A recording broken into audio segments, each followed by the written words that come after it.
سورہ اخلاص کی بہت زیادہ اہمیت اور فضیلت بیان کی گئی ہے۔ اسے قرآن پاک کا تہائی کہا گیا ہے، یعنی ایک مرتبہ پڑھنے سے قرآن پاک کی تہائی کا ثواب حاصل ہوتا ہے۔ حضرت ابو ہریرہ رضی اللہ تعالی عنہ کہتے ہیں کہ حضور علیہ الصلاۃ والسلام نے ایک روز صحابہ کو حکم دیا کہ اکٹھے ہو جاؤ، میں تمہیں ایک تہائی قرآن سناؤں گا۔ چنانچہ لوگ جمع ہو گئے، حضور تشریف لائے، سورہ اخلاص کی تلاوت فرمائی اور حجرہ مبارکہ میں تشریف لے گئے۔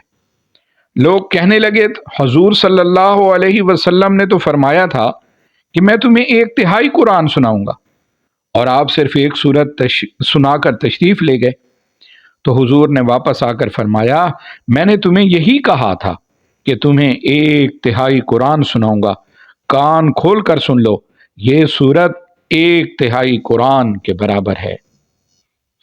اور ایک اور موقع پر حضور علیہ الصلاۃ والسلام نے صحابہ کو فرمایا، کیا تم ایک تہائی قرآن ہر رات تلاوت نہیں کر سکتے؟ انہوں نے عرض کی، یا رسول اللہ صلی اللہ علیہ وسلم، ہم میں سے کون اس کی طاقت رکھتا ہے؟ فرمایا، قل هو اللہ احد، قرآن کی ایک تہائی ہے۔ آئیے اب ہم اس کا ترجمہ سماعت فرماتے ہیں۔ بسم اللہ الرحمن الرحیم، اللہ کے نام سے شروع کرتا ہوں جو بہت ہی مہربان ہمیشہ رحم فرمانے والا ہے۔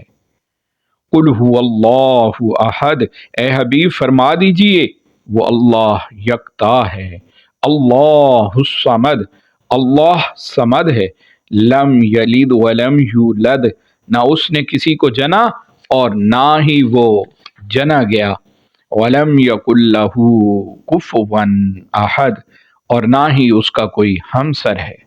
صدق اللہ العظیم۔